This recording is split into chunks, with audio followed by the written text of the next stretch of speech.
Very good morning to all of you, dear participants, eminent speakers. Once again welcome you all to the session 6 on the day 3 of this faculty development program. The lecture is entitled as Waste Cooking Oil, Biodiesel Production and its Effect on Performance and Exhaust Emission of a Diesel Engine. It will be delivered by Dr. Jitendra and Gangwar. Dr. Gangwar is working as an assistant professor in Department of Mechanical Engineering, Motilal Nehru National Institute of Technology, Allahabad. He had obtained his master's degree from IIT Kanpur and PhD from MNNIT Allahabad. He had published 7 papers in the area of renewable fuel, toxicology, and energy management in international referred journals. He is faculty advisor of SAE India Collegiate Club of MNNIT and developed more than 10 different Formula One cars, hybrid cars, and Eficycle in-house. He had received Best Faculty Award in 2009 from Uttar Pradesh Technical University, Lucknow. His research area include biofuels, renewable energy, and engine tribology. Dr. Gangwar, I would request you to proceed with the session. Over to you. Yeah, thank you. Before starting my session, let me thanks Professor Anjana Pandey ma'am for giving me this opportunity to deliver my study in front of you. So thank you, ma'am. Thank you. Uh, Now I am sharing my screen.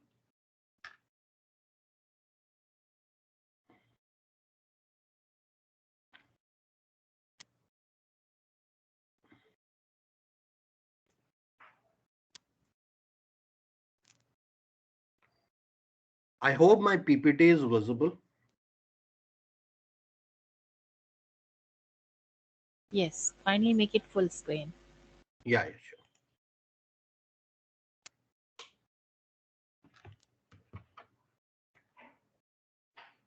My voice is audible to everyone. Yes, sir. Yeah. Please go ahead. So the topic of presentation is the waste cooking oil, biodiesel production, and its effect on the performance and exhaust emission of a diesel engine. So my core area of research is IC engines, internal combustion engines, and I'm working in the field of the renewable energies, the renewable fuels, right? So today's presentation is totally based on the application of the alternative fuels to a conventional diesel engine. So this is an overview of a presentation. First, I will start with what motivated me to work in this field. And after my motivation, I will be introducing what is a biodiesel and how can we produce any biodiesel in-house. And once we have a biodiesel, then how can we blend it, and then we can apply that blending in an engine. So what will be the effect on the performance and emission of that particular alternative fuel on the engine performance and emissions. So as we all know that at present, the transportation sector of India mainly runs on two mineral fuels, mineral derived fuel. One is diesel and second is gasoline. Now, if I compare the diesel fuel with the gasoline fuel, I find that the diesel fuel is 15% more denser. That is why it is becoming popular in consumers day by day. Now, apart from being 15% more denser, the diesel engines are disadvantaged in terms of two emissions factor. One is called as NOx. NOx is the combination of NO plus NO2 and the particulate matter, and these both exhaust emissions are very much toxic to the environment and to the human health.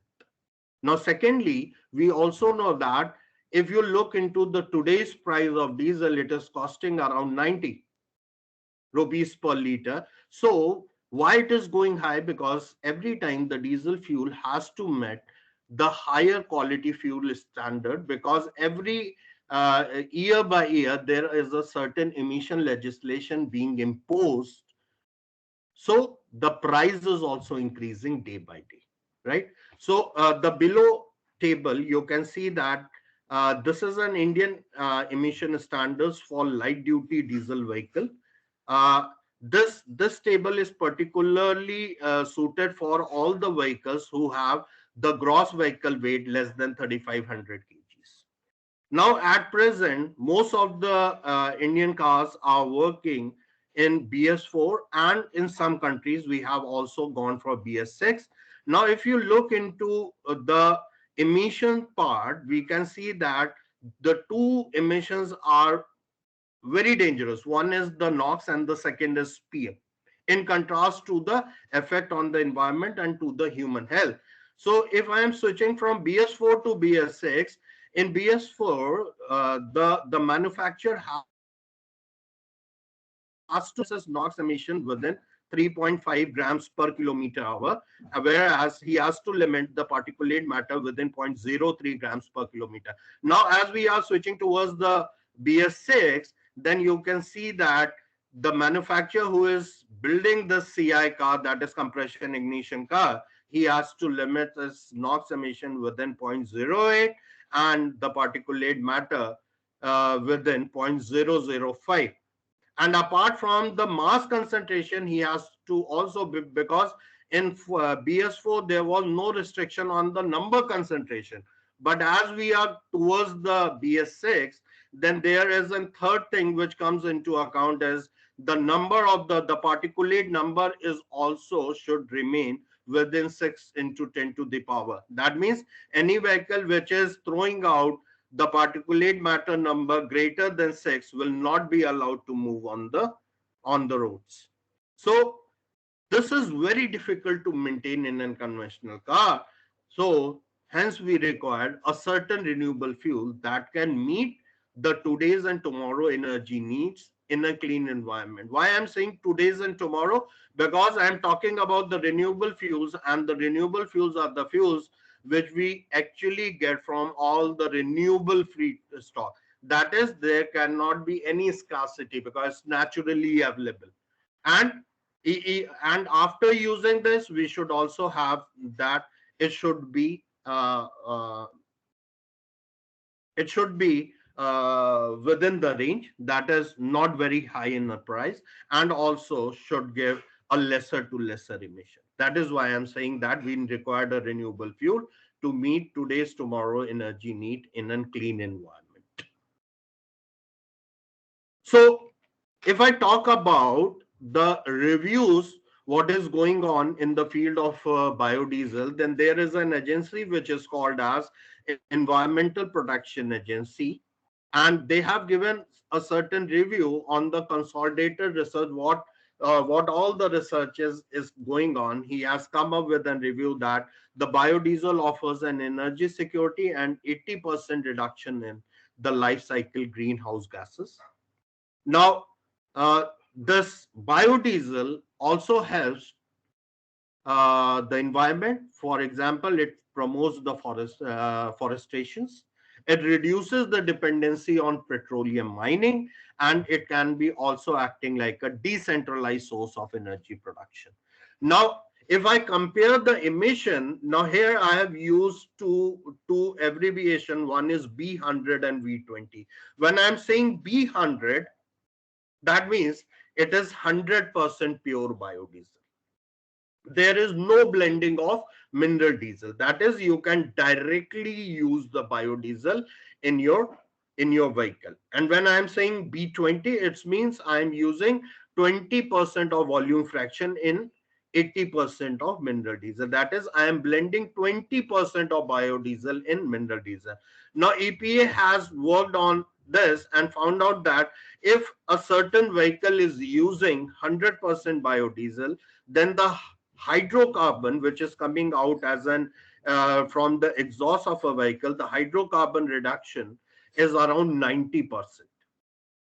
That is, If you are using a conventional diesel engine, then the diesel, if you are using, it would be giving you 90%, 93% greater hydrocarbon emission. But if I am using B100, that is 100% biodiesel, then it will give a reduction of 93%. And even if I am going for B20, it will helps me to reduce my hydrocarbon emission up to 30%. Similarly, you can see the carbon monoxide can be reduced 50% in case of B100 and 20% in case of B20. Particulate matter is around 30% reduction in B100 and 22% while using only B20, that is blending 20% of biodiesel. NOx, there is certain somewhat increase in B100 and very minute increase in when we are using B20, and that can be easily taken by the after treatment devices like NOx absorbers. Now, apart from these regulated emission, if I am talking about non-regulated emissions also, then EPA said that the sulfates, since the biodiesel do not have a sulfur content, so if you are using B100, then it can be, because there is no sulfur, so there will be 100% reduction in the sulfur content. And if I am using B20, then it's 20%. Though the polyaromatic hydrocarbons can be reduced 80% in context to B100 and 13% in context to B20. Right? Am I audible? No? Yes, sir. Please proceed. Yeah. Ayer. Okay. Now, when we are working in a field of the renewable fuel, the thing that we cannot go for putting any kind of renewable fuel in unconventional devices. This is very fact. What I mean to say that before applying any conventional fuel replacement, we have to address all the points which are being listed in this slide. Right? That means, what is the, if I am replacing my conventional diesel or conventional petrol with some alternative fuel, the first thing we have to go for research is what is the availability in India? Are we getting the plenty number of raw feedstock or not? If not, then we will not be replacing our conventional fuel. The second point is which biodiesel or blend should be chosen for. That means we cannot go for any kind of a biodiesel, right? There are certain properties that will be discussed in the later slide, which needs to be addressed before applying any biodiesel to the conventional engine. Right? Now, if I am using a particular biodiesel, then can we apply that particular biodiesel directly to the conventional engine, or we required a certain modification? That we also need to think, right? And after putting, if suppose there's no modification being required, so if I am putting that, then what will be the effect on the engine performance, right? Now, next point is, if I am going for a biodiesel as an alternative, then whether that particular biodiesel, the exhaust which is coming by burning this biodiesel in a combustion chamber, whether it is compatible with the present emission compliances or not. Right? Now, the biodiesel, the next point that has to be addressed is, does the biodiesel have any negative impact on the engine component?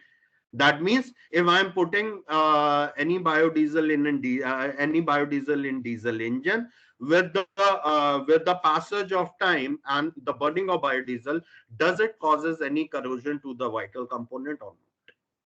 Right? Now, if I am using a biodiesel, the manufacturer who is building that CI engine, is he giving you any warranty situation or not? Right? Then, because we have to continuously apply this biodiesel, do the transportation. Can we have a easy transportation like the the way the mineral fuels are being transported, or we require certain other kind of a transportation medium.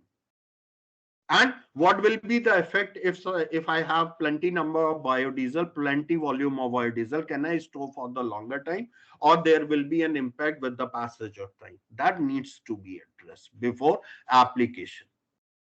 Right now, once we are using the biodiesel, either it is only harming the environment, or along with the environment, it is harming to human health also. That we have to see. Right now, is that biodiesel which we are using, is that quite flammable like hydrogen, that it can cause us a accident kind of a situation or not? Right, then if we are going for any alternative fuel, the price of that fuel should be very much comparable to the petrol or the diesel in which we are using that. If it is higher, then it is nothing of use, nobody will go for it. Right, and then we require to actually balance the thermophysical property between the specification, that is the thermophysical property of biodiesel should always be comparable, very much not very close, but it should be close to the diesel fuel. Right now, since the topic of presentation is biodiesel, first let me tell you what is a biodiesel. So biodiesel is a monoalkyl ester of a fatty acid that is produced from either the vegetable oil or the animal fat, right? And there is a particular process of converting my raw vegetable oil into a biodiesel. Why I am calling it biodiesel, not biopetrol? Because once we are converting our raw vegetable oil into a biodiesel, then it is being seen that the properties like the viscosity, density, they are very much comparable to the diesel, not to the petrol. That is why it is called as biodiesel, because the vegetable are bio in nature, that is they are renewable in nature, so they have given a name biodiesel. Right, and when a vegetable oil or animal fat reacts with an alcohol, it produces fatty acid methyl ester. Now when you take a certain quantity of vegetable oil, in my later slide I will be showing you that within your college, within your laboratory, you can easily convert any vegetable oil into a bio biodiesel. Right, sorry. So when a vegetable oil or animal fat reacts with an alcohol, it produces a fatty acid methyl ester, and this fatty acid methyl ester is a biodiesel. And the byproduct is also very useful, because we are getting a byproduct as glycerol that can be later on given to a soap industry for manufacturing soap. So there is no deadly kind of a byproduct to it. Right, so next is the biodiesel can be produced from any kind of vegetable oil or animal fat, but the researchers have focused the production from non-edible oil to avoid the food crisis. And at present, we are going through the third generation of biofuel. That is, we are not even going for the edible oils. We are not going for non-edible oils, but we are going from the sources like bacteria, algae, and fungi. Right. So we will see that once we have a biodiesel, it can be easily blended with the diesel in various proportion. When I say easily blended, means that it is actually there is no phase separation. That is, it will be completely miscible in it, because the thermophysical property of biodiesel is very much comparable to the diesel. So there is no chance of phase separation. Right, and there's a study which says that the biodiesel, if I am blending B20 in diesel, then I do not require any kind of the large modification in conventional diesel engine. Only the thing is we can go for changing the rubber hoses to some metallic hoses. Right. So While going through all these advantages, we can say that the biodiesel proves to be an alternative fuel which has a strong potential to replace the petroleum diesel. Now, if I talk about the biodiesel feedstock, then I can categorize this biodiesel feedstock into four different part. One is the edible oil. When I am saying edible oil, the research started with the edible oil, and it was called as the first generation biodiesel. So edible oil, you can get the vegetable from the seed like soya bean, rapeseed, canola, sunflower, barley, coconut, groundnut, right? Then when the research was going out, it was seen that if we are going for transferring our vegetable oil, the edible vegetable oil to biodiesel, there might be a food scarcity. So the research started with the second generation. That is, the researchers now focuses on the non-edible oil, like almond, babusa, camelina, jatropha, karanja, maua, right? And then later on, again, because the research is continuously going on, we are seeing that very large plantation of these non-edible oil are not there. So why not we go for some other sources, like which can be readily available, or which can be casted artificially, like the bacteria, algae, fungi, microalgae, right? So why I'm saying that it is readily available, because if I talk about the algae, anywhere if you see any kind of an industry and nearby, if that industry uses on water, so the industry nearby create almost an artificial kind of and an area where the algae can be grown on its own. That is why I'm saying it. All right. So it can be readily available. And apart from the non-edible and other sources, we are some researchers also worked on animal fat, right? So the latest slide shows the the plant and the seed. Now, how we are getting this vegetable oil, that the seed of a particular plant is taken out, then it is sent to a crusher. There we crush this seed, and we after purification we get the raw vegetable oil. We are getting raw vegetable oil, not the biodiesel. All right. So this slide shows that this is a tree of Ratanjot, which is commonly called as jatropha oil, and this kind of a seeds are there, right? So have a look on this. This is a pictorial slide, so that if you see somewhere, then you can recognize. There's a neem oil. Everybody has seen rubber seed, cotton seed oil, castor oil. Then the edible oil like soya bean oil that we commonly uses for this.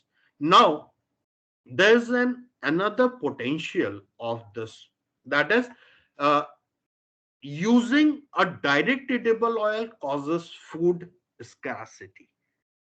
Now, once you are using that oil for your cooking purposes, after cooking, that oil actually loses its property. Even that oil, which is a waste cooking oil, is very useful in case of a as an alternative fuel to an CI engine. And any used oil that can be converted to biodiesel, that waste oil is called as the waste cooking oil, like this. Because once you use for cooking purposes, and after use the property gets deteriorated, that then also it has a very good value that we can convert this waste cooking oil into biodiesel. So today's topic of presentation is based on this waste cooking biodiesel. Okay. So these were the different trees and the seed, the corresponding seeds to that trees. Then biodiesel from you can get from brown mustard oil, palm oil, coconut oil. Then animal fat, tallow, lard, chicken fat, fish. Then from other sources like algae. A lot of research is being going on in this field. Even my one student is a PhD student is also working in field of algae. Then bacteria, you can get fungi. All right.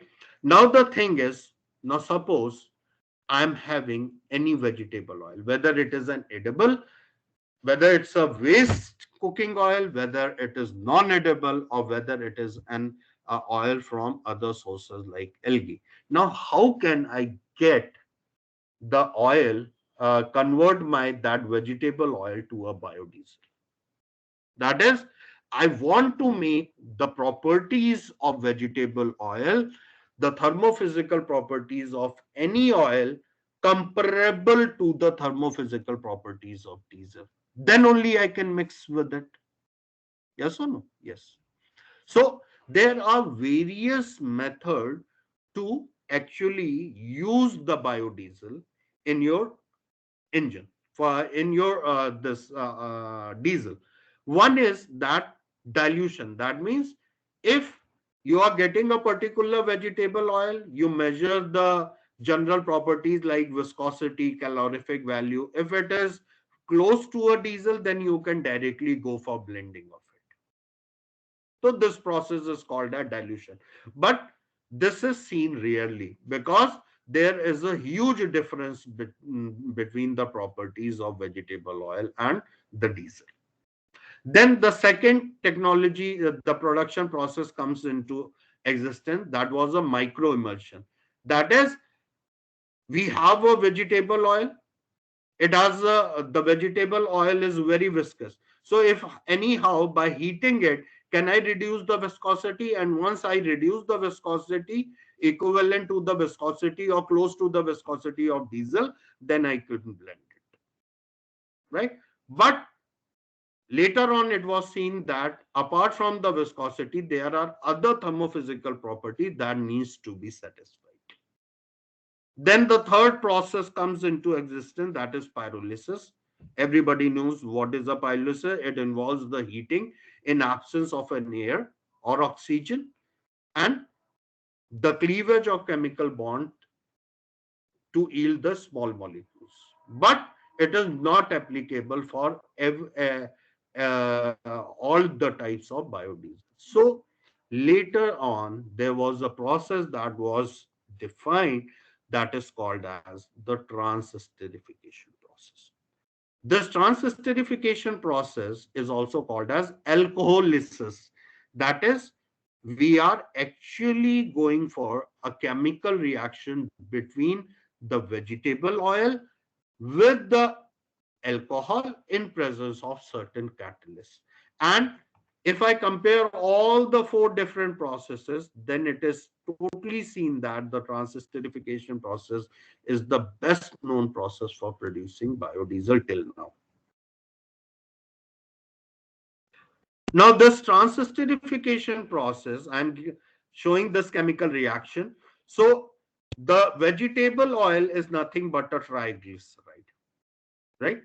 Now, this triglyceride or vegetable oil is being reacted with the lower carbon alcohol like methanol and ethanol. We generally go for methanol because the price of the methanol is less in comparison to the price of ethanol.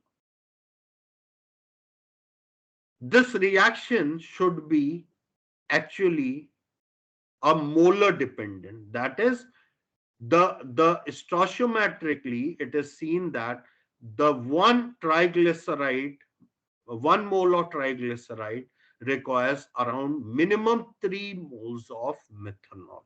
Then only we have a balanced reaction. Okay. So stoichiometrically 3:1 molar ratio is minimum required to complete the transesterification reaction.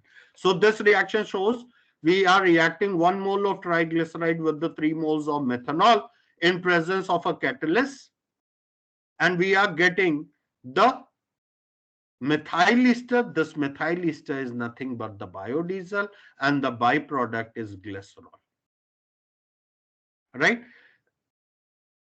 This catalyst is basically used to improve the reaction rate, that is moving your reaction towards the product side or increasing the speed of it. Okay. So because the reaction is reversible, the excess alcohol is used to shift the equilibrium to the product side. That is why we are going for 3 moles of methanol, right? Now, generally it is being seen that the methanol and ethanol are the most commonly used alcohol, and but the methanol is of the low cost and its physical and chemical advantages. We generally go for using methanol. And there are two types of a trans-esterification process. One is the acidic trans-esterification, and second is called as the base trans-esterification. So, if you and how can we categorize that? Is if in any vegetable oil, if the free fatty acid content is less than 1, then we will go for the base trans-esterification process. If my free fatty acid content in vegetable oil is greater, then we will go for acidic trans-esterification process. And the only changes is in the catalyst. If we are going for base catalyst, base trans-esterification, then the catalyst, common catalysts are the potassium hydroxide and the sodium hydroxide. And if I am going for acidic trans-esterification, then the catalysts are HCl and H2SO4, hydrochloric acid and sulfuric acid.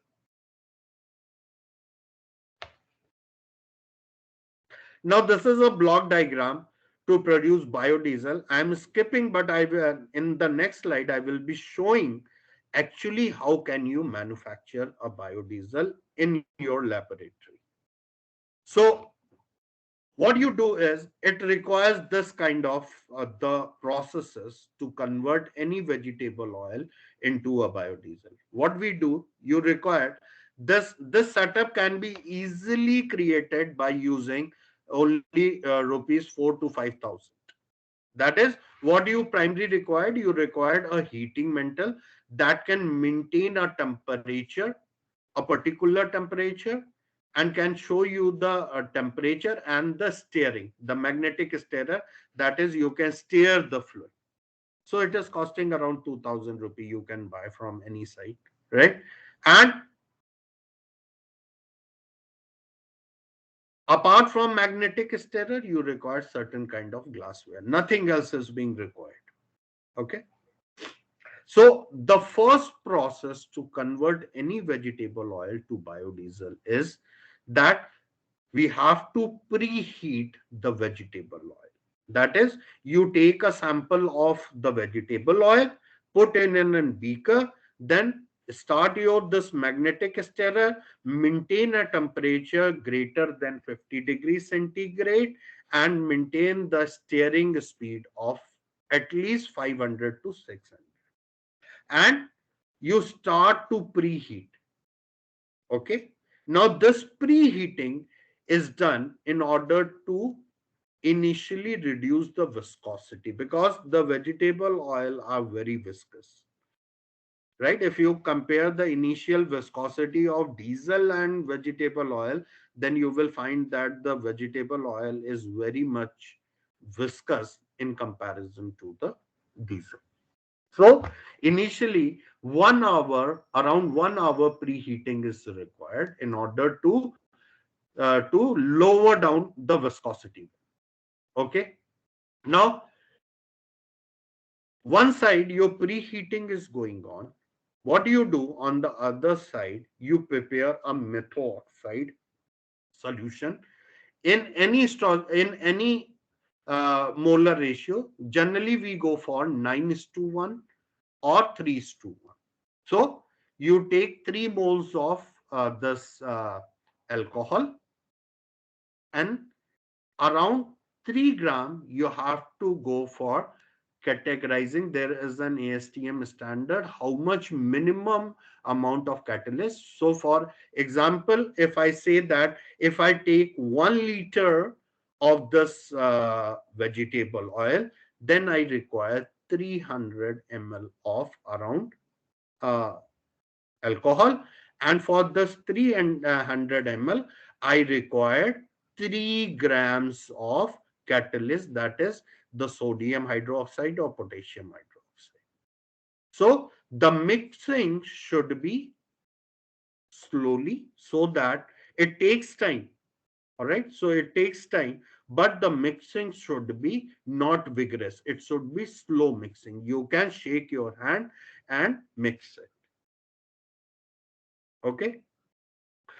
Now, once you have the preheated vegetable oil and the methoxide, then after 1 hour, you can slowly pour through the wall. You can see that the person is pouring the methoxide solution to the heated vegetable oil through the wall. If you directly put, then the reaction is so fast that the you will immediately see that there is a soap formation.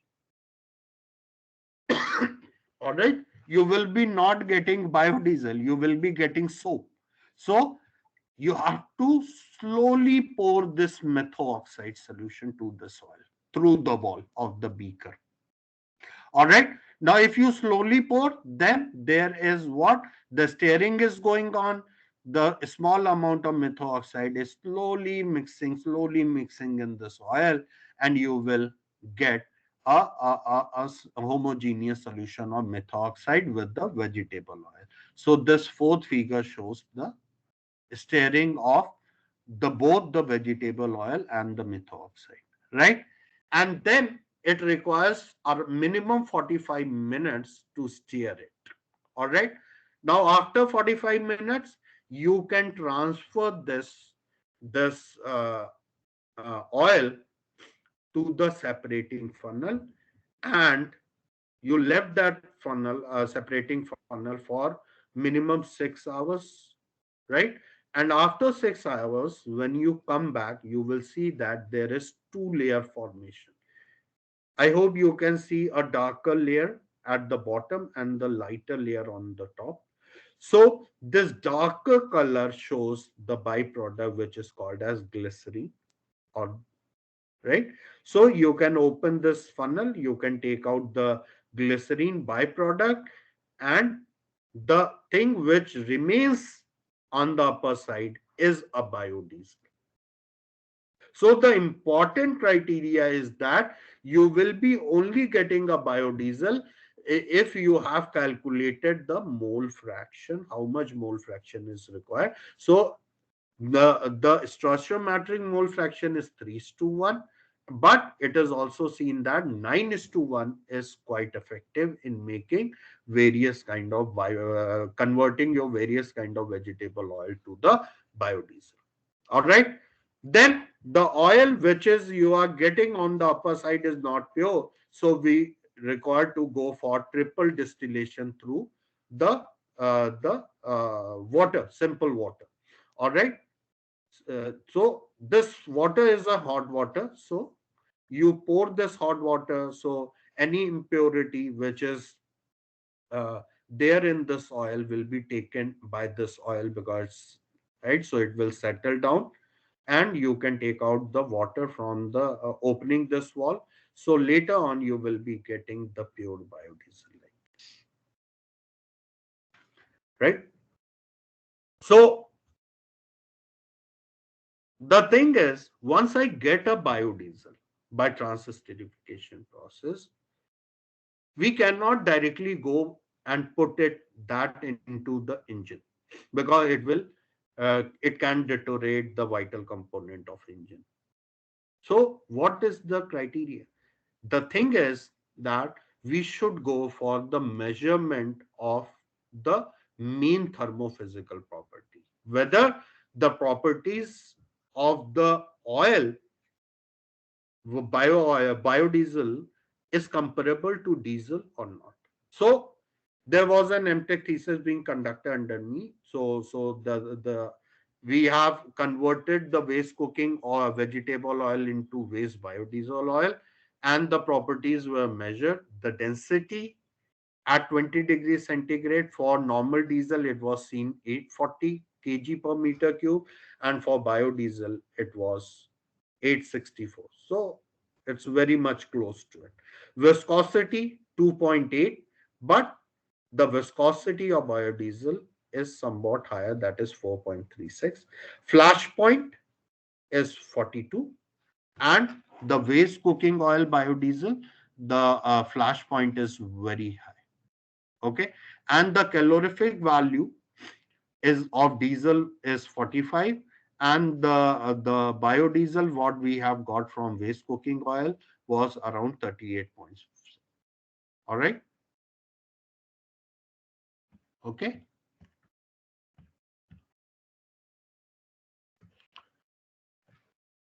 Now the three slide I am I have put in order to give you the glimpse. If I put my biodiesel B20 in my diesel, I do not require any modification.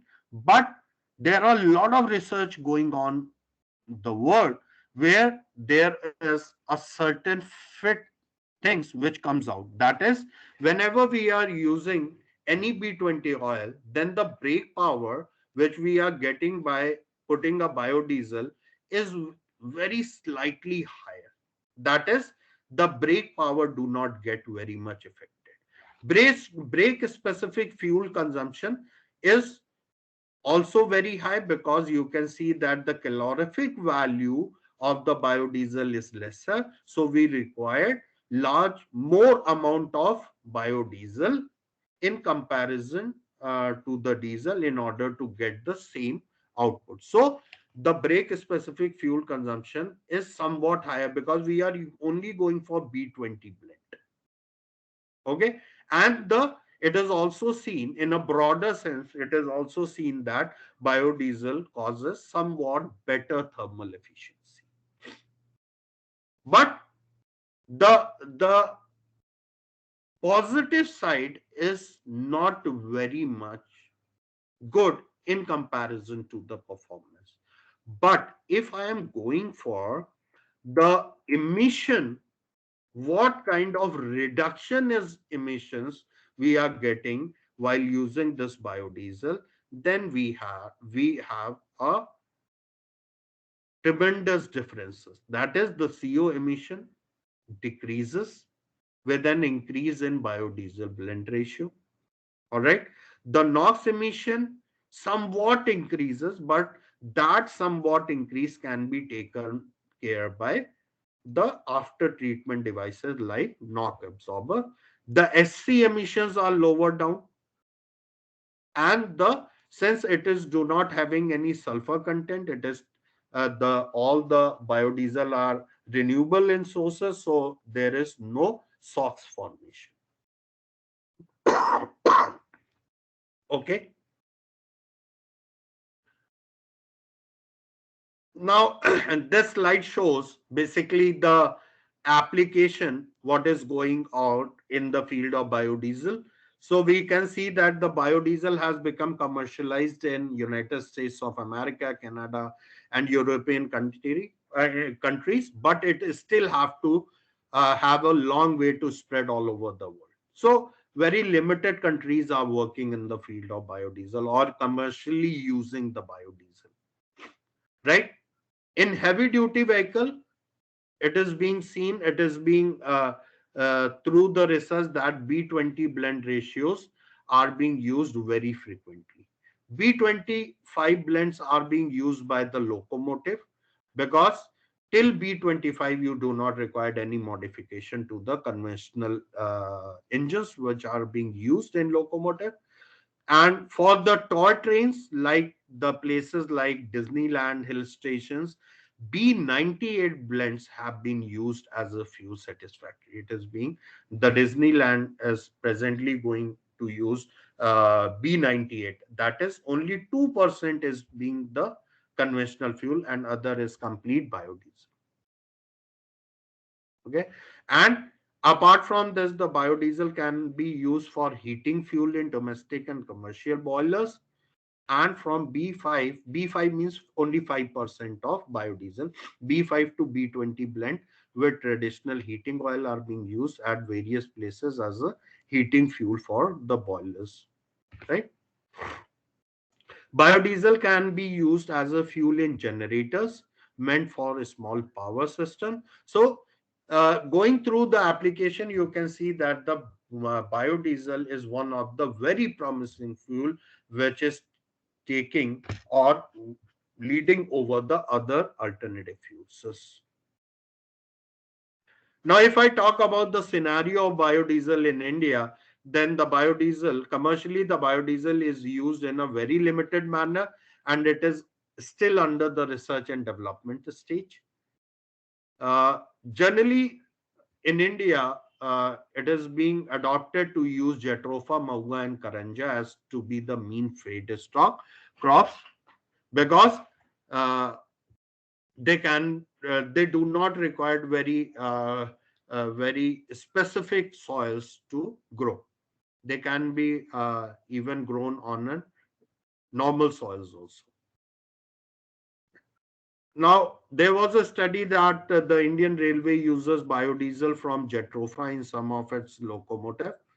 And Dr. APJ Abdul Kalam has said that around 3 lakh kilometer square wastes of India are suitable for Jatropha cultivation. Biodiesel will replace India's 20% diesel consumption. That was a prediction by Dr. APJ Abdul Kalam.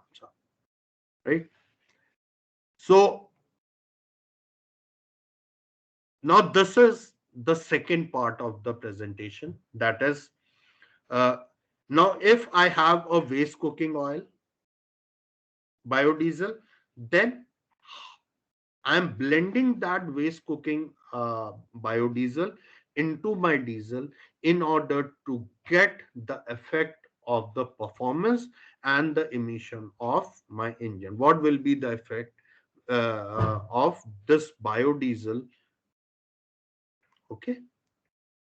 So the objective of the study was the present study focuses on the effect of waste cooking oil blend on the performance and exhaust emission of single cylinder diesel engine.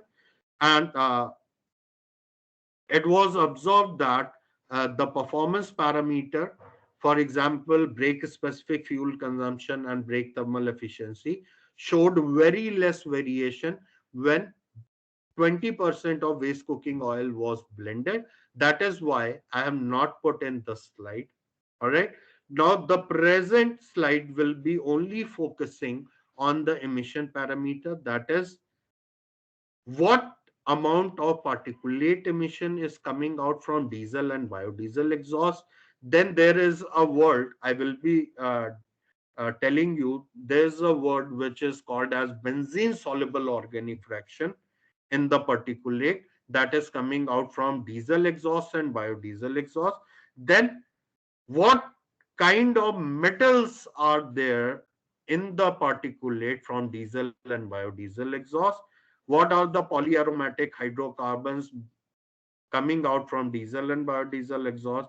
And what are the elemental, organic, and total carbon content from diesel and biodiesel? Because all these five components are very, very carcinogenic in nature. Carcinogenic means they can, if you are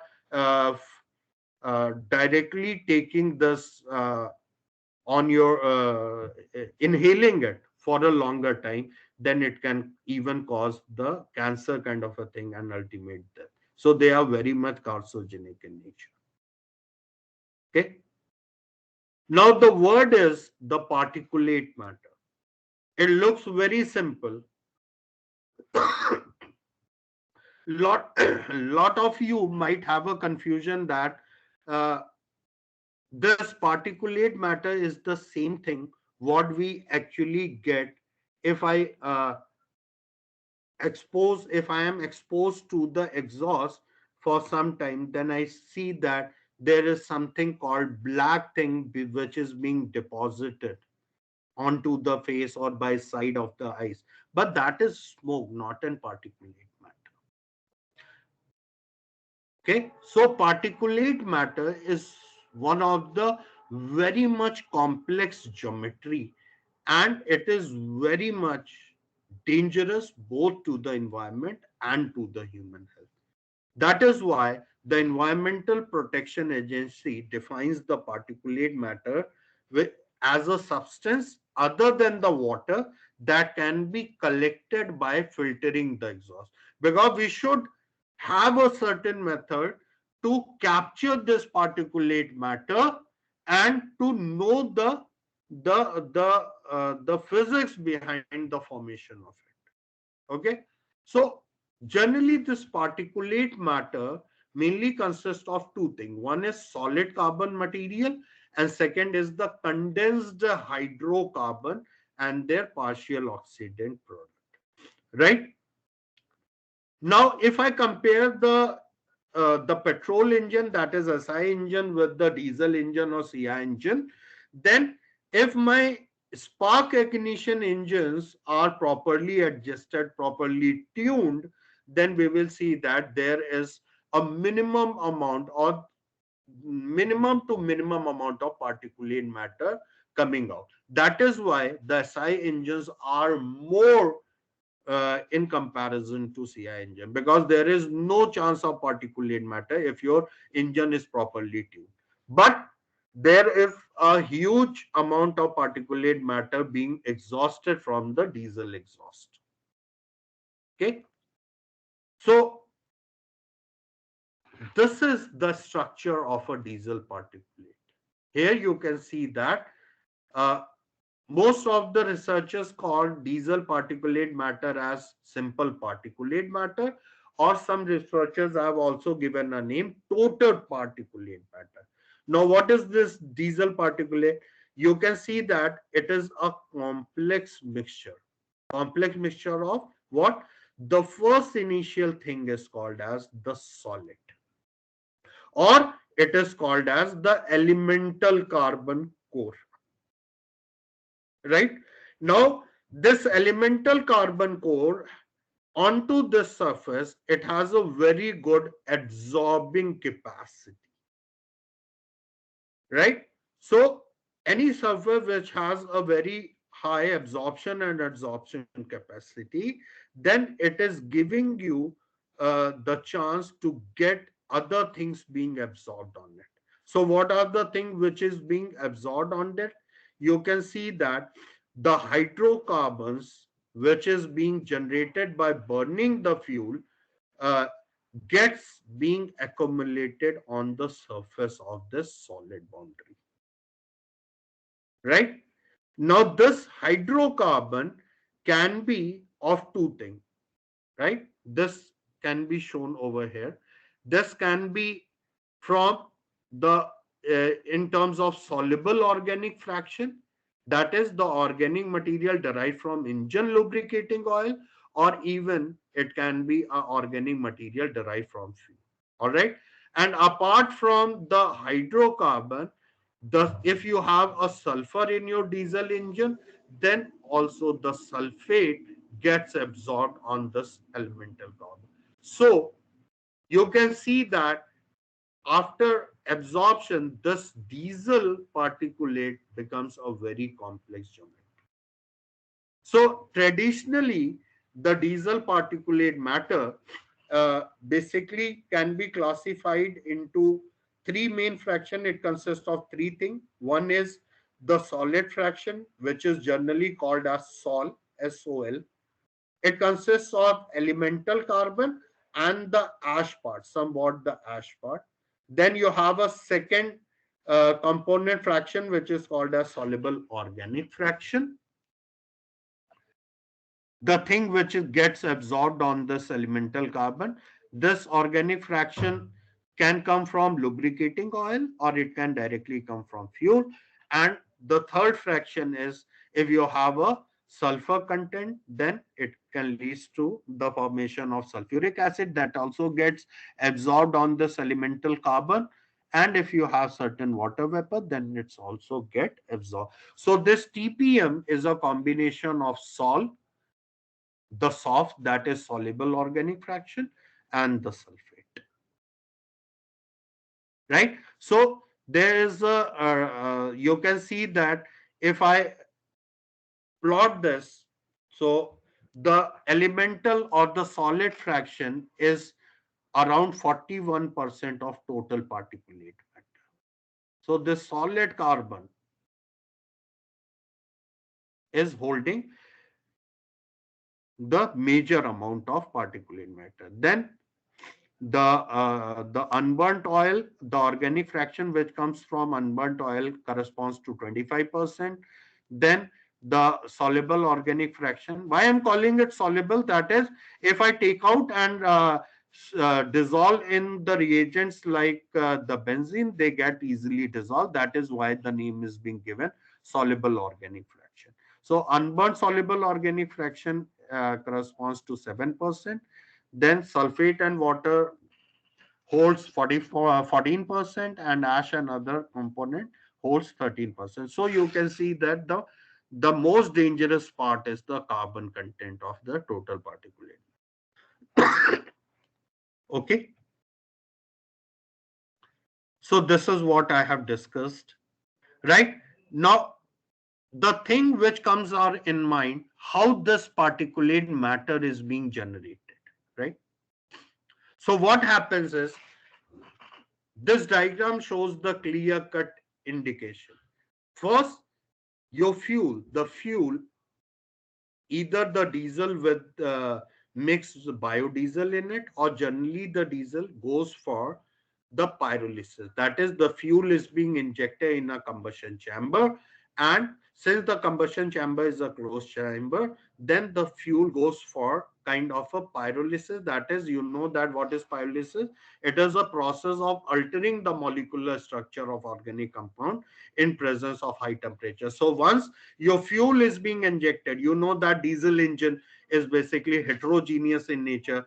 Air is continuously coming, and at the end of a compression you start to inject the diesel fuel with an diesel injector. The injector has a very fine nozzle, so the fuel which is coming out gets atomized and breaks into the droplet kind of a thing, and the whole process is occurs due to the auto ignition of that fuel droplet in that highly compressed gas, the air which is going. So there's a high temperature inside the combustion chamber, so the pyrolysis process first takes place.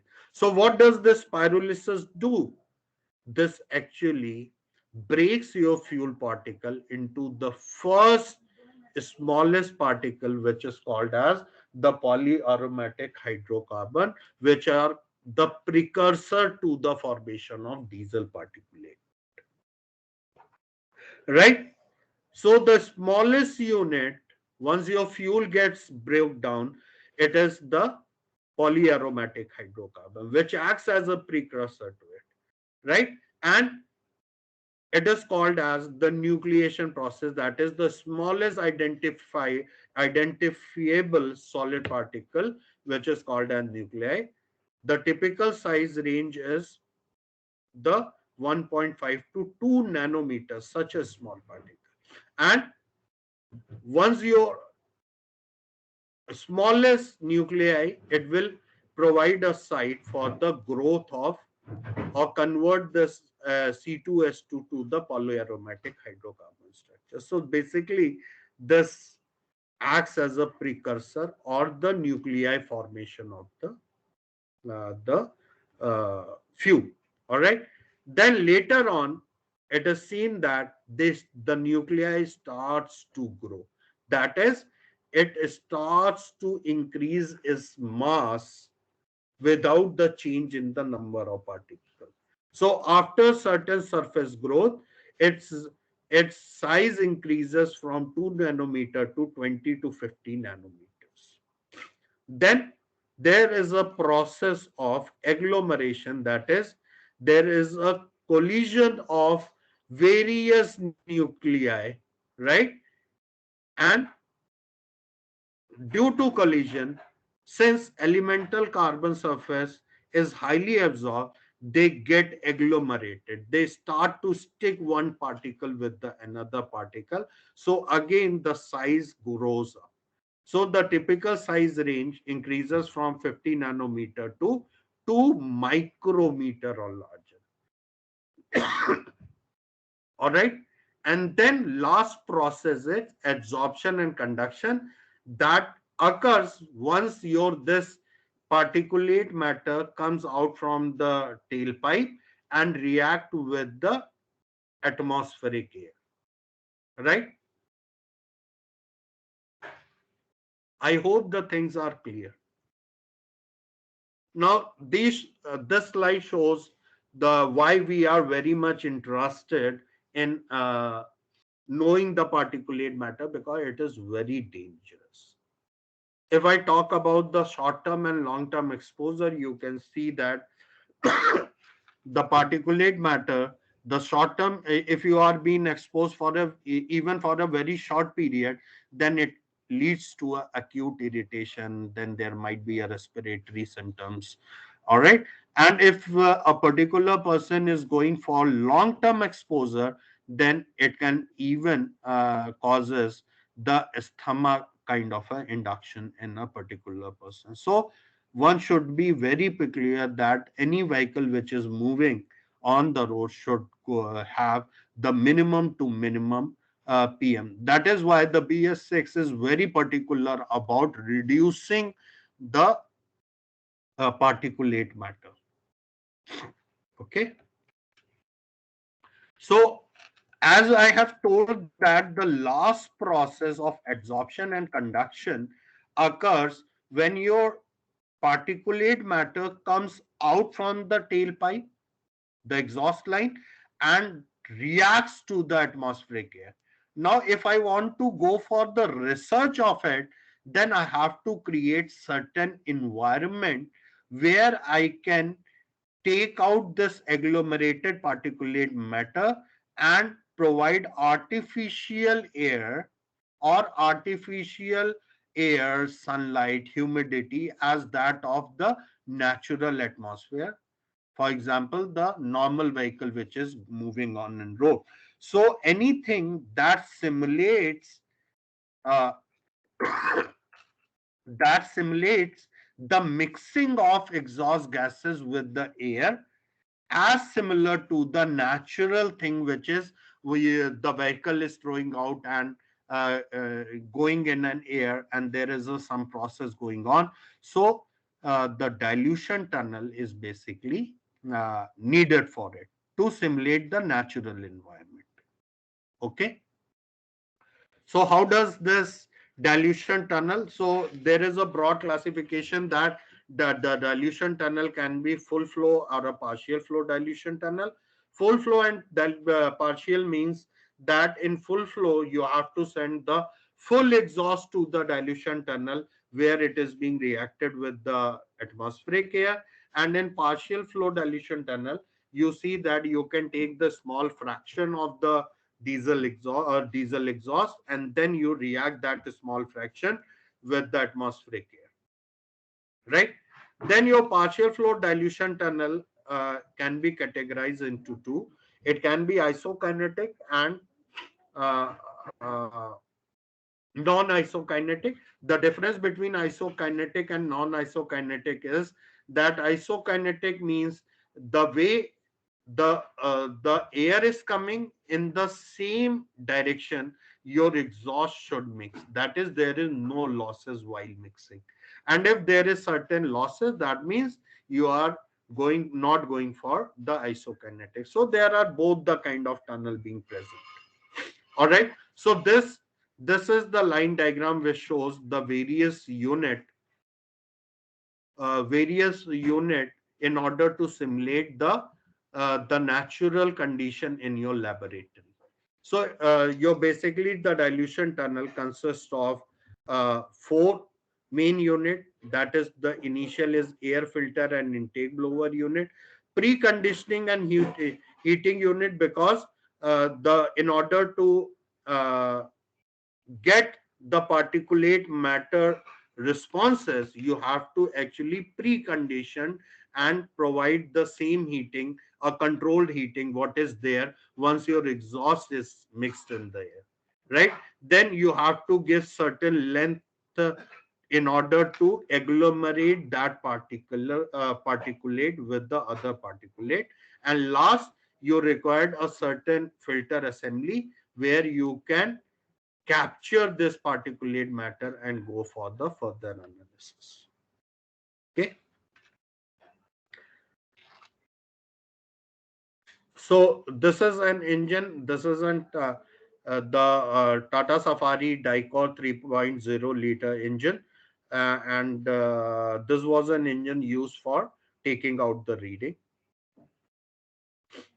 This is basically the line diagram. Here you can see that there's a Tata Dicor 3 liter engine which is being coupled with the eddy current dynamometer. This eddy current dynamometer is a brake kind of a thing that holds the engine at particular speed and particular load according to the user's end.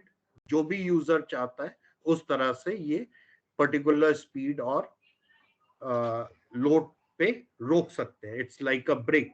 All right.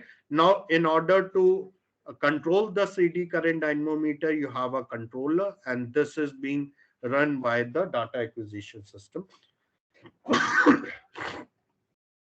Then the exhaust which is coming out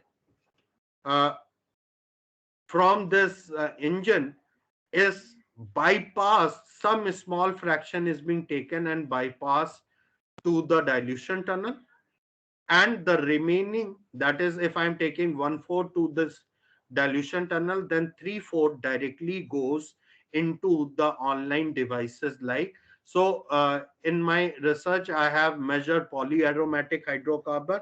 So to measure the polyaromatic hydrocarbon, you required an online device called as PAS 2000. Then in order to to measure the elemental carbon, you required an online device called as the elemental ECOC analyzer. Then in order to measure the other regulated gases like COSC and other thing, you required an exhaust gas analyzer, and I have used AVL Digas 4000. So these all are the actual pictures.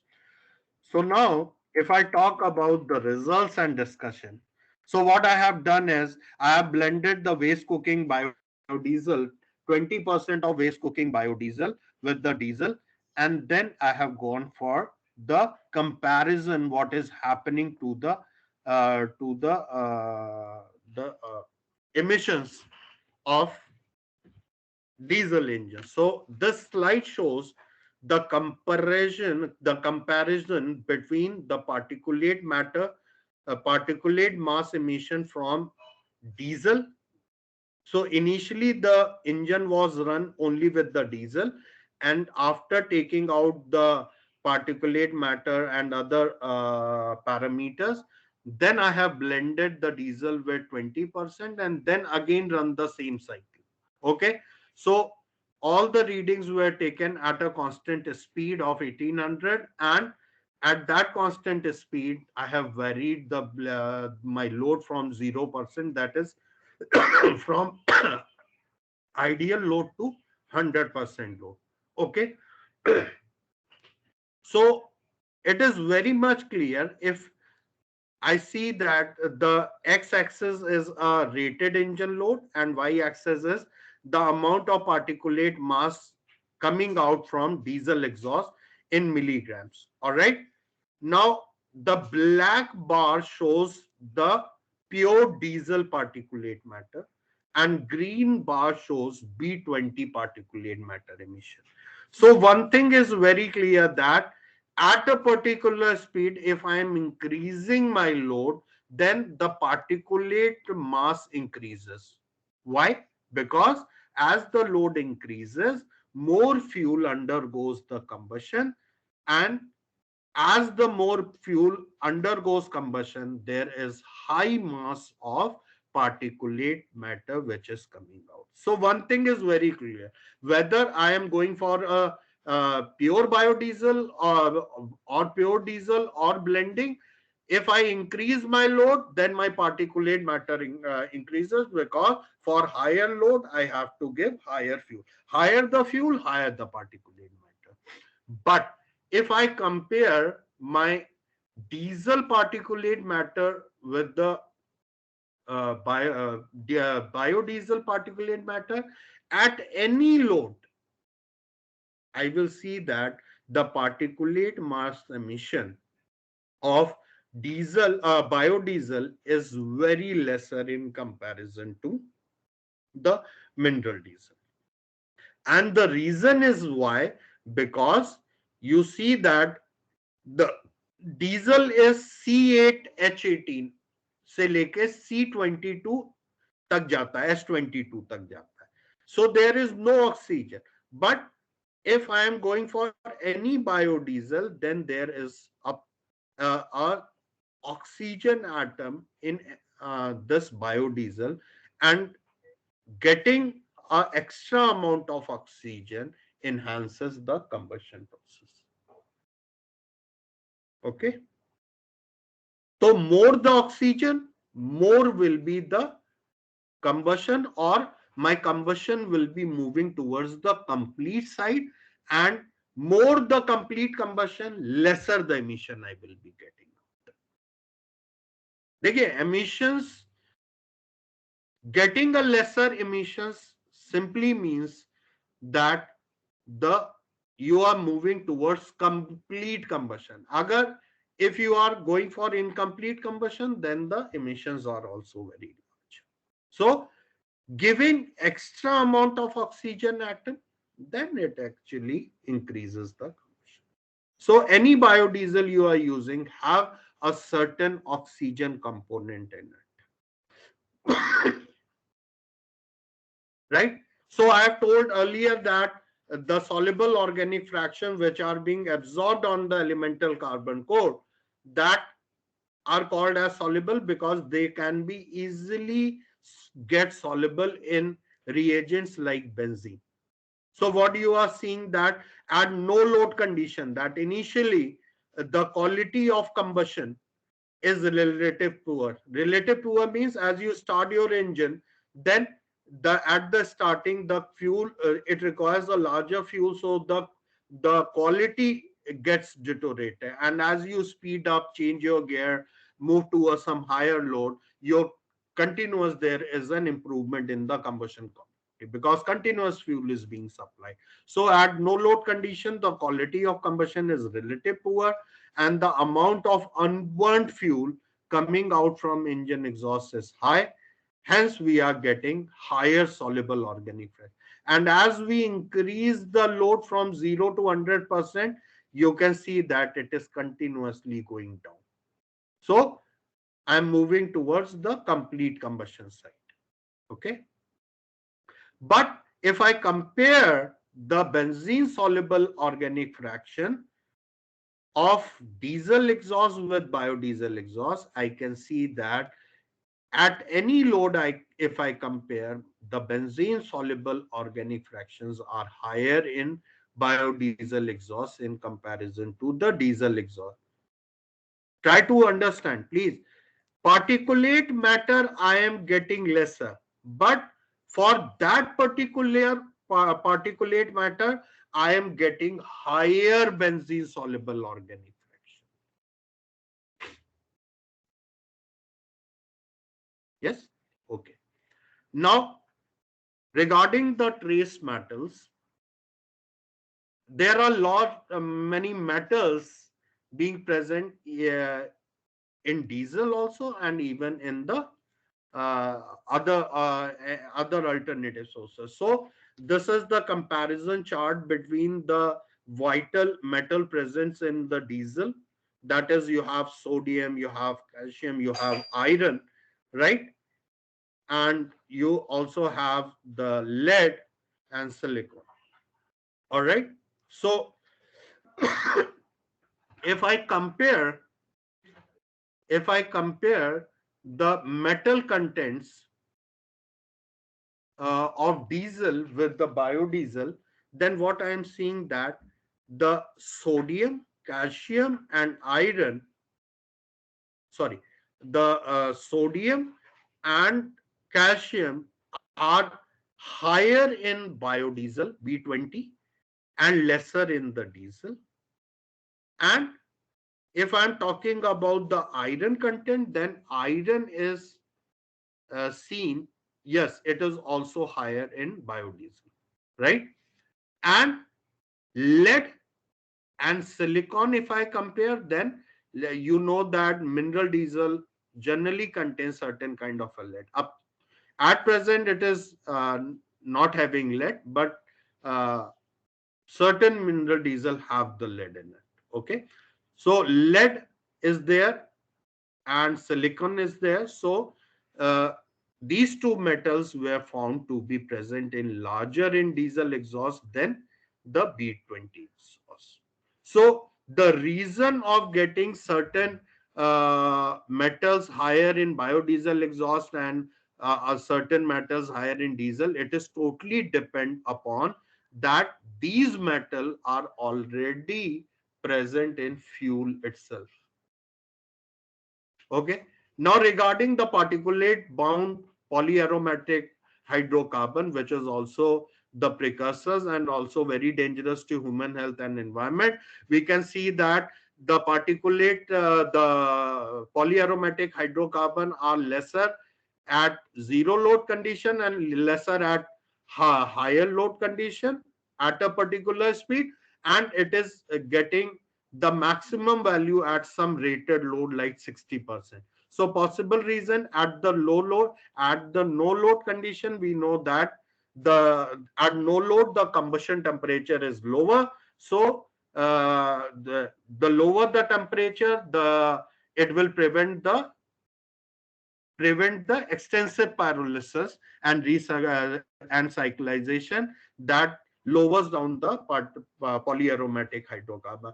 Now, as we increase out the load, then there might be a possibility at 60% load rated load, I am getting the maximum power. There I am getting the maximum temperature, and the maximum temperature has led to the extensive pyrolysis of the product that results in higher polyaromatic hydrocarbon. And later on, after achieving the maximum temperature, at even at the 100% load, there might be a temperature greater than the required for the polyaromatic hydrocarbon. So again, there can be a reburning of the polyaromatic hydrocarbon that leads to the reduction of it. Now, if I compare the biodiesel exhaust with the diesel exhaust, I can see that the polyaromatic hydrocarbon was seen higher in comparison to the diesel. Okay, and the similar trend was seen for the elemental carbon, organic carbon, and the total carbon. What you are seeing that the first graph, again the concept remains the same. At no load and high maximum load, the elemental carbon, organic carbon, and total carbon are low, and they are maximum seen at the rated load where we are getting maximum power and maximum temperature, right? So it is again seen that the biodiesel exhaust shows higher organic carbon in comparison to the diesel. Okay, then if I compare the elemental carbon, then I can see that elemental carbon was higher in diesel in comparison to. So what I need is I have added both the elemental carbon and the organic carbon, because in my previous slide I have showed that the organic carbons, all the hydrocarbon are being absorbed on the surface of elemental carbon. So adding these two values, I'm getting the total carbon like this, and finally it leads to that at the rated load I am getting higher elemental carbon in case of an in case of a diesel exhaust in context to the biodiesel exhaust. All right, so the final conclusion is that B20 showed lower particulate mass emission compared to the mineral diesel. The BSF, for B20, the BSF content of particulate was found higher than that of mineral diesel. The polyaromatic hydrocarbon concentration was low at no load, which increases to the peak concentration of 60% rated load and then comes down with the further increase in engine load. The concentration of metal analyzed shows a decreasing trend with increasing engine load for all metals. So we are getting a mixture kind of a thing. That is, if I compare the biodiesel exhaust with the diesel exhaust, in some fashion, biodiesel proves to be better. That is, if I am talking about the total particulate matter, it was seen that in biodiesel exhaust I am getting lesser. But if I go into the detailed of the particulate matter composition, then I see then the benzene soluble organic fraction was found higher in the diesel. So in summary, what I can say that even if I am getting lower mass emission of particulate, it is seen that the benzene soluble organic fraction and trace metal or particulate from biodiesel engine is relative higher than that of mineral diesel, which indicates the higher toxicity potential of the biodiesel particulate. So not only saying that I am getting the lesser particulate matter from diesel exhaust, biodiesel exhaust, the biodiesel exhaust proves to be better. No, we have to go inside and analyze. And we have seen through the graph that even if the mass is lower down, but the benzene soluble organic fraction and trace metals were found higher. So we required further investigation in order to go for the large scale implementation of biodiesel in commercial ground. So thank you all. Was the study. Thank you.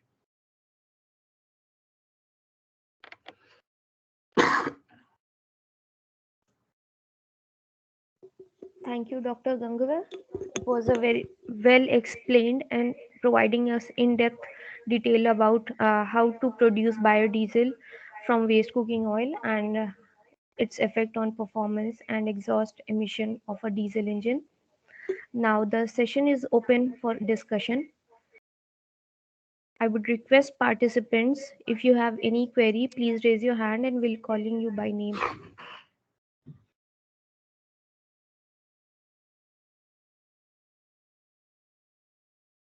Yeah, any question, please? Okay, Rashi Call wants to ask something. Go ahead, Rashi.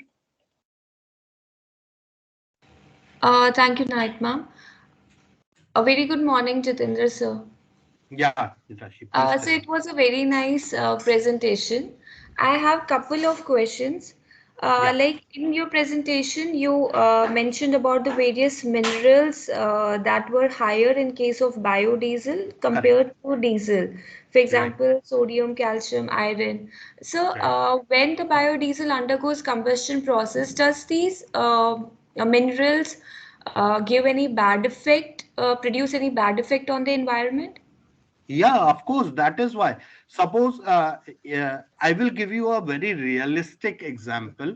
So, suppose you are moving on your bike or on your scooty, and you are behind any diesel vehicle, heavy duty vehicle. Then after some time, you can see that there is a black kind of a thing uh, uh, uh, onto your side of your eyes if you are continuously exposed. Yes, Have you yes. realized that? Yes, Right? yes, yes, sir. So Yes, if sir. you take that and rub on your fingers, then you will see that it is basically somewhat tickling in nature. You have seen that. कभी Yes, experience किया होगा आपने, yes, है ना? yes, So that yes. is basically the content of metal.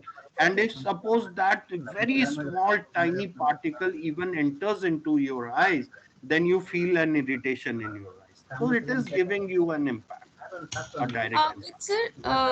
But sir, that still, why do we are working on biodiesel since such a long time?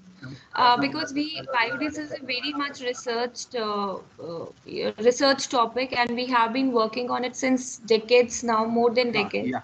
हाँ. And But the but we haven't generation is got being changing, na Rashi? generation in the sense first, second, third The generation thing first generation talking we about. have seen the second generation, the third generation is going on. So there is a lot of scope in the field of a biodiesel. So, like, still in India, we are just focusing on the second generation fuel. Like, Yeah, we are taking non-edible oil, the LD and non-edible oils. Yeah. yes. So, but still, I feel that we have not achieved any breakthrough as such, and we are continuously still working on it. Like after so many years, also we are only able to blend 20% of biodiesel in the diesel. Correct, correct, The correct, only correct. question is that is it anyways going to help us in future? Because as per the research that I have seen, or the work also that I have done on the biodiesel itself, Uh-huh. and but my only question is that is it really viable? Because we have put so much of effort, so much of money. It is not Mhm. getting the way it should have been commercialized right now. It's not Yeah, being done yeah, also. And even yeah, in yeah, other yeah. countries other than India, No, no, wherever. no, Rashi, I think you have not seen the Brazil, the current status of Yes, Brazil. Brazil. Yes, yes, है ना? yes. Because Brazil. if you go through Brazil, then around 90% of vehicles are being running on the biodiesel. So, sir, what has been the difference between them and India or the other countries that we should Yeah, pick that it is up the suitable quickly or question you should ask. Basically, the plantation which requires to get the biodiesel in enormous amount, that is not being there in India. Because suppose the availability of non-edible plant are very limited in India. What we have to do is we have to plant enormous so that we can have an enormous amount of oil, right? Because we have a technique, we have a technology to go for it. right, But right, जब तक sir. मेरे पास initially नहीं होगा उतना feed stock, then how can we go for To it? fit, yeah. है ना? So that is the main problem the India is being facing. That is why the third generation comes into account, Rashi. That is, Right, we will be not plantation because plantation के लिए हमारे पास जगह ही नहीं है. We are going through the developing phase, है ना? जहाँ भी areas हैं, we are building some kind of industries, construction we is are going building on, some right. kinds of buildings, Huh. है ना? We do not give any land to the cultivation of even the non-edible plant. So what we do? So the generation has to the third generation where we are going for the other sources like algae kind of a thing that do So not that require. Yeah, right, and even I think that even if when government has really to barge in a very strong manner, yeah, because for example, like as you very well said, the land for the cultivation is the main important thing. And if we look at Jatropha is such a plant wherein yeah. we don't need any soil-rich content. No, no, Yeah, no. we just You need the barren land uh, also. That can yeah, be done. yeah, Right, so yeah. so one more question I had, like we have been talking so much about transesterification process, Correct. but I have not heard people talking about hydroprocessing process also. Because in it, what we are actually doing, we are taking the same feedstock, what we are taking for converting vegetable oil into biodiesel, but Mhm. we are using actually hydrogen in it. This is basically the industrial process wherein all It is these an industrial process. yes Yeah, sir, yeah. wherein all these heteroatoms are actually removed from the vegetable oil, Yes, and yes, the yes. oil, the fuel that we are getting after hydroprocessing process is I feel is much closer to the diesel and it is better than biodiesel. So Right. Rashi, pardon what you are saying. sir, I'm saying that it is better, the hydroprocessed fuel that we get after doing the Mhm, hydroprocessing of the mhm, vegetable oil, mhm. its properties are much better than biodiesel. Like the major problem that we face in biodiesel is the oxidation stability, which we cannot Oxidation see in, stability. Yeah, yes, yeah. which we cannot, that is not the problem in case of the hydroprocessed fuel. Mhm, Uh, mhm. so I don't know whether India should, get on to hydroprocessing process or not because it is something that is not talked much about in India. Much about it. Yeah, yeah. So that was the only question, sir, like why hydroprocessed oil is not taken into account when the fuel that we are getting out of hydroprocessing is Mhm. very close, its properties are very close to the diesel, Hmm. as well as it is better than biodiesel. See, basically, what I think is talking in terms of the industrial view, right? So what I Yes, sir. think is the people are very not unknown known about this kind of technology, or Right, sir. there might be a certain kind of a difficulty they are facing over this. Can Mm-hmm. be a scenario, but to give a very uh, correct answer, that is very difficult for me. Rashi, Yeah, may I add something? yeah. Sure, ma'am, please. Uh, Rashi, you just tell me what are the components present in these hydroprocessed oil? Components in meaning what components? Meaning The means fuel that we are getting. yes, yes, the kind of biofuels present in those hydroprocessed oil. Ma'am, it is a simple carbon hydrogen chain. It is an alkane. Its molecular structure is in fact very similar to the diesel. Okay, that means you wanted to say that we should have a robust thermochemical process. Yes. Jangavar sir, probably Uh, she is asking about that. Uh, no, ma'am. Actually, the feedstock that we are using for the biodiesel, for example, let me talk about only Jatropha oil. So, yeah. Jatropha oil can be used to convert it into the biodiesel also, as well as the same feedstock can be used to convert it into the hydroprocessed oil. So, what we are I basically, got your yeah. point. I Yeah. got your point. For that, the unit will be different, where Huh. it will be thermochemically processed so that you will get the liquefied biofuel, Mm, which will be burnt. This is what you are telling, I suppose. Hmm. Is it so, Professor Gangwar? yeah, yeah, ma'am. Yeah, yeah, That's what she wanted to ask. yeah. But ma'am, to give a very clear cut answer, because I go for basically the transesterification process, and what I found is I got that it. the, yeah. Hello? Yes, sir. She, is not label so far in documents which issued earlier context. Anjana, ma'am, your voice Maybe is in breaking. the new module there will Your be voice is breaking, ma'am. uh, Hello? I- No, what ma'am, I you're am not telling audible. you that is it okay? Am I audible? Yes, No, ma'am. no, you Yes, are. ma'am. Yes, ma'am. Better. Am I audible now? Yeah, yeah, ma'am. Yes, ma'am. Yes, Okay. ma'am. Much better. Rashi, Yes, ma'am. Ma'am, we can hear you. hello Rashi. Ma'am, we can hear What I you. was telling you that maybe that we do not have a data currently for these hydroprocessed biodiesel, Yeah. but maybe in coming 1 or 2 years we'll be having sufficient data as well as the instrumentation details to share with you people. So maybe by the end of this session or by tomorrow or day after tomorrow, I'll collect some information and talk to you in this regard. Okay, Rashi? Ma'am, thank you so much, ma'am. Ma'am, but the data is available on this because in it was actually in Philippines wherein this Any other renewable diesel question came from in the picture. participants?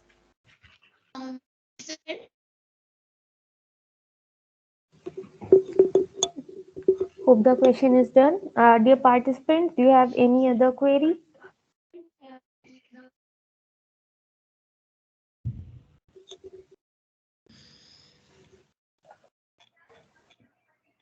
Hello, dear Yeah. participants.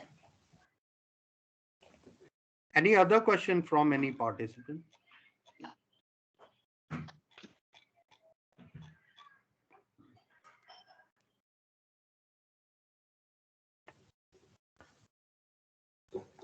Okay.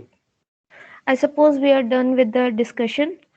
Yeah. Thank you, Dr. Gangwar, so much for Thank you. your eminent presence. And I would like to thank participants also for their patience. And our next session starts at 12 noon. Kindly stay connected.